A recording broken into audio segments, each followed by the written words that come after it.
Okay, let's dive into a specific property today. We've got the sources for a listing, and we're going to really explore what makes it tick. Sounds good. We're looking at 5210 Basswood Drive in Fredericksburg, Virginia. And importantly, let's get the agent names out there right away. Okay. It's listed by Barbara Jennings of Epique Realty, and the co-listing agent is Douglas A. Jennings. Got it. Barbara and Douglas Jennings. Exactly. So our mission here is to just quickly get the essence of this listing, pull out the interesting bits from these materials. Oh, and the price asking $689,000. Right. Well, the first thing that jumps out from the sources is just the size. I mean, it's a single-family home built back in 2005, Okay. and the details really point to a lot of space. We're talking 5 bedrooms, 4 baths, and almost 5,400 square feet. 5,396 to be exact. Wow, 5,400 CQ feet. That's substantial. It really is, and that's on a lot. That's, decent size too, over 9,300 square feet. There's also an HOA, it looks like $97 a month, and property taxes around $4,100 a year. So over 5,300 square feet.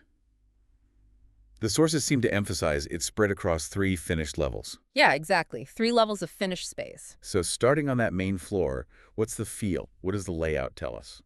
It sounds pretty functional, but also kind of grand. You walk into a 2-story foyer, it mentions hardwood stairs and flooring right there. So that's a nice tone. Yeah. Then you've got your separate formal living and dining rooms, plus a study or flex room behind French doors. Good for a home office, maybe? Right. Definitely useful. And a half bath on the main. Yep. Convenient half bath there, too. Okay. And the kitchen, usually the heart of the home.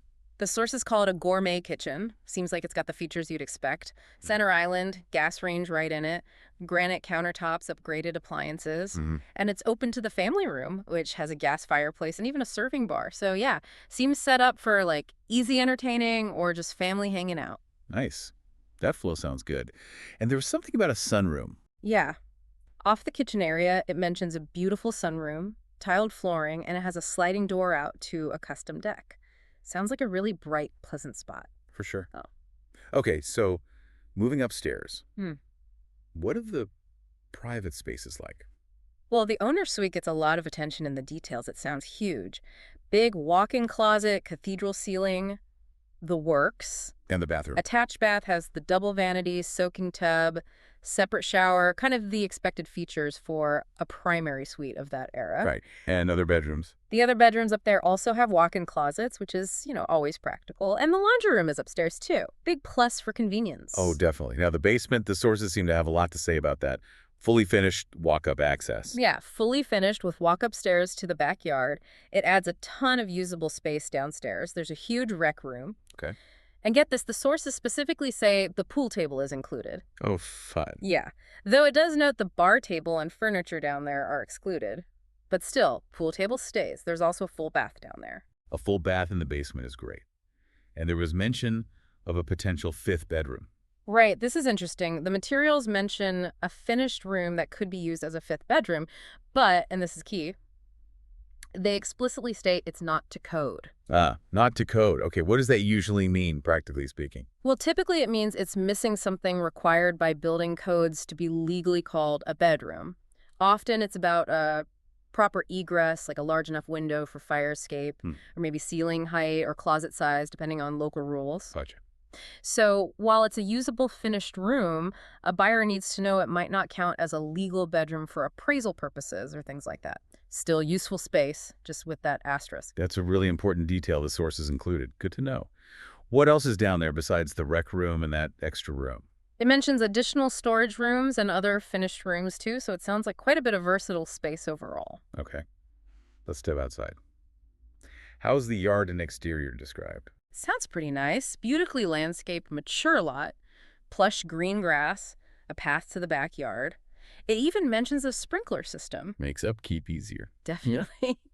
And for outdoor living, there's that large privacy deck off the sunroom, plus a stamped concrete patio and a fire pit. Lots of options. Deck, patio, and fire pit, okay? Yeah. And then the basics. 2-car attached garage, double door, concrete driveway. Importantly, they mentioned the roofing was replaced in 2018. Oh, that's a big plus. Recent roof. Huge plus. And that the HVAC units have been serviced or replaced recently, too. So some major systems have had attention. Good. And the community itself, Lee's Park. The sources paint a picture of a well-equipped community, sidewalks, streetlights, the basics, but also amenities like an oversized private community pool and clubhouse, Nice. basketball courts, a tot lot, and walking or running paths. Sounds like a lot on offer right in the neighborhood. And location. Proximity to stuff. Big point in the listing materials. They say it's less than 5 minutes from shopping, the hospital, medical stuff, restaurants, health clubs. Very convenient. Yeah, and also close to a commuter rail or LOD, which is key for anyone commuting. Okay. So wrapping up the listing details, it's an original owner home. Yes, Ceres has been meticulously maintained by the original owners who are now relocating. And there was that really interesting financing note. Ah, yes. This is potentially huge. The sources mention an assumable 2% VA loan option 2%. in this market. Exactly. That could be massive savings for the right buyer. But there are caveats, of course. The sources correctly state that qualifications apply. Right. VA loan eligibility. Yes, the buyer needs to be VA eligible, and it requires reinstating the owner's VA benefit entitlement, which is a specific process. It's not automatic. So not simple, but potentially very valuable if you qualify. Definitely something worth investigating for an eligible buyer. Okay, so let's pull it all together. We've got this really spacious house, 3 finished levels, updated roof, nice community amenities, convenient location, and this unusual low-rate assumable loan possibility. Given all that space, especially that full finished basement with the extra room and bath, what's a final thought for someone considering this? How could you really use all that square footage? That's the interesting question, isn't it? With that kind of layout and the sheer amount of finished space, especially considering the basement's flexibility, how might you really leverage this home? Is it perfect for, say, multi-generational living or someone who does a ton of large-scale entertaining? The sources really position it as a home with significant space and options.